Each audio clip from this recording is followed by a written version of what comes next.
And she is back, not from outer space, but almost.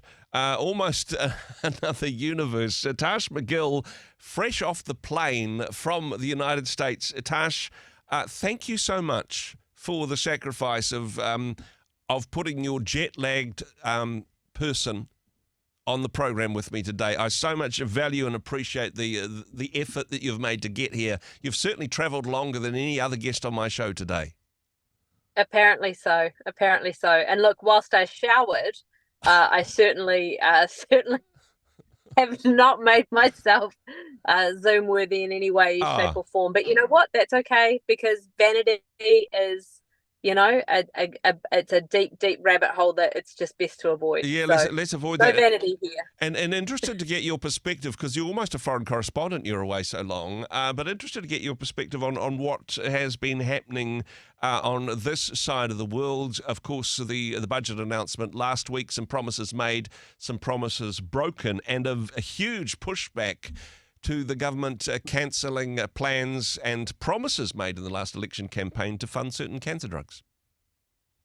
Yeah, and I think this is a really tough one. Caveat: I want to make sure that that people understand, or have the opportunity to understand, that for me, as with so many New Zealanders, this is deeply personal. Yeah. I've lost many family members to cancer and have many friends who are currently wrestling through the stages of what is and is not MedSafe approved in order to receive treatment that's funded by insurance or other pathways. So for starters, let's be sensitive, and let's consider that actually for a lot of people this is really life and death and quality of life stuff, and it's deeply personal and deeply hurtful.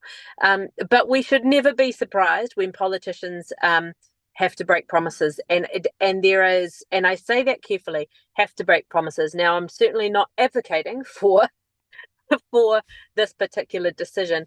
But contextually, one of the things that happens in any government changeover is that you make certain promises because based on what you think you can do the math and you can make it work. Yep. And then you get in there and the books get opened and you get to see the complexities of the arguments. You get to see the complexity of what is going on. And sometimes, just like parents promising their kids ice cream and then finding out the ice cream truck got shut down, sometimes you simply can't deliver on those promises. But what are we to do with it? That's my big question, because I actually think there's a bigger human question, there's a bigger faith question behind this, how we respond to this type of challenge. So can we get a little brutal on it for a second? Yeah, no, let's go there, because I mean, as you say, this is life and death, and I know there'll be people watching this at the moment. This decision impacts the lifespan of people that they love and pray for. This is an important topic, Tash. Absolutely. So the first thing that I think is really important to remember is that it's not in no other situation in life other than politics and economics do we have to make really tough decisions these days about what type of life and what aspect of life matters most. Yeah. But we have a challenge before us right now where, unfortunately, some of those cancer drugs are not viable because of other parts of the process that are in place. Yep. And so I think we need to celebrate any progress that's being made on restructuring and rehiring and looking at how we can bring pharma up to a global standard. Yep. So that's something positive we can take. We can say, okay, it's not that nothing's happening. The things we perhaps wanted aren't. Okay, what does that mean? It's important for us to ask the why. Yeah. It's also important for us to go, people don't generally like breaking promises. So hopefully there's a good reason. We may not ever understand what it is. But the third thing that I think is important for us to consider, and again, deeply personal, is that sometimes we need to consider what is our attitude and our receptiveness to having a good death as much as having a good life. Yeah. And so the challenge with a lot of these cancer drugs is that they are about improving quality of life, but they're sometimes about improving or extending the length of life. Yeah. And those two things are not always one and the same. Yeah. And so I think we have to be really honest with ourselves, particularly as we are if you're a person of faith, to be really honest with yourself about where our expectation and our entitlement around longevity of life, quality of life, and the right to live actually rests. Because there is a lot to be said for, I think, in this culture, in this day and age. I'm not suggesting that people shouldn't fight hard against cancer diagnoses should they receive them. Yeah. I'm certainly not suggesting that people should simply take a fatalistic approach to any kind of terminal diagnosis or any kind of, devastating disease. And I commend and love on my many friends who have fought and sometimes lost and fought and are currently winning the battle against cancer. But one of the things that has struck me in my life, having sat at a number of funerals, having taken funerals from people who have passed from this disease, is that we do weight it very much in the camp of what is fair and what is unfair, and what are we entitled to and what do we expect that life should be. And I become increasingly interested in how might I live a good death. Yeah. Now that's to say, not to fight, yes, absolutely put up a fight. But how might I look at what other components of life may come as a result of those drugs not getting the funding in the next couple of years? Are there other problems that we're going to tackle? And that's really what we should be holding government and MPs to account on, right? Yeah, It's not, did you break your promise, but what's going to happen instead? Where is there going to be more life? Where is there going to be greater quality of life? Where is there going to be greater extension of life for New Zealand as a whole, if you're saying no to these cancer drugs? The devastating thing, of course, about this is the people who have a cancer diagnosis at the moment, for whom delaying this decision is going to be fatal for them. This is a fatal decision. Yeah. Part of this, I suppose, looking at the bigger picture, though, is these are relatively new drugs. Not that long ago they didn't exist, and people just had to face their death with whatever was available to them at the time.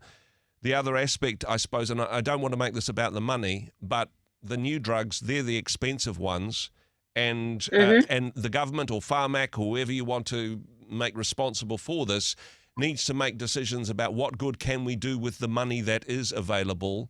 A decision to say yes to fund expensive cancer drugs might mean that there's less money available for, I don't know, dialysis for a larger number of people, or whatever else the health needs of the society are. Impossible, I suppose, because this is so personal, to make it about the numbers, but in some ways it is about the numbers. How much good can we do for the largest amount of people with the limited resources that we've got? Such a tough decision, though, right?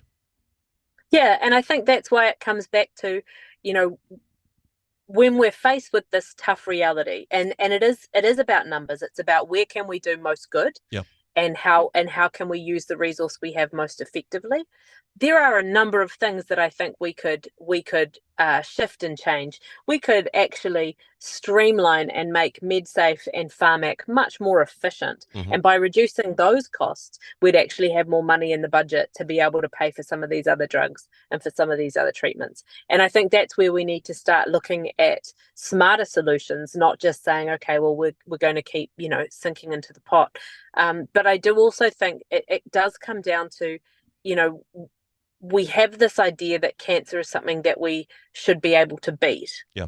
And yet we don't take that same view towards heart disease. We don't take that same view towards, type 1 diabetes. Yeah. We don't take that same view towards kidney failure. And so because we've got this idea that cancer somehow is something we should be able to beat, we should be able to win, we then sometimes actually, I think, we run the risk of saying this disease is more unfair than any other disease. And I think about my friends who were young mothers who lost their battles with cancer, and how people, tore their robes, it's metaphorically, tore their robes. There was weeping, there was gnashing of teeth, because it seemed so unfair. And I think here's the thing, what's unfair is that we don't have the resource to do it all. And so we have to make really tough decisions. what's unfair are children who end up with lifelong heart disease and respiratory illness because they get, they get rheumatic fever when they're 3, Yeah. and they can't do anything about that because of the circumstances that they live in. And so, you're right, we're faced with impossible decisions. Mm-hmm. In the face of those impossible decisions, should we continue to rage? Should we continue?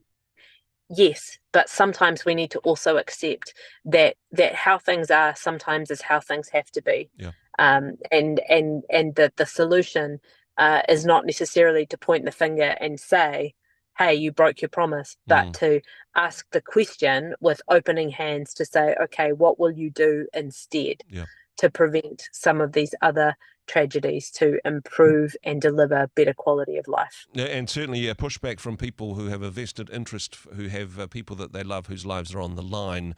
But those broader questions about doing the most good, certainly some tough things for Whāmek and for the government to wrestle with. Tash, very much appreciate your perspective. Thank you so much for being on the program today. A joy. Hey, thanks very much for joining us in the Rhema studio. Thanks very much for watching the interview. It's kind of nice to have an audience, actually. And if you did like what you watched, then do give us a like, do give us the thumbs up. And if you'd like to see more interviews like that one, or perhaps even better, subscribe and those interviews will come straight to you. Don't forget to turn on your notifications, and we'll see you in the next one. Cheers.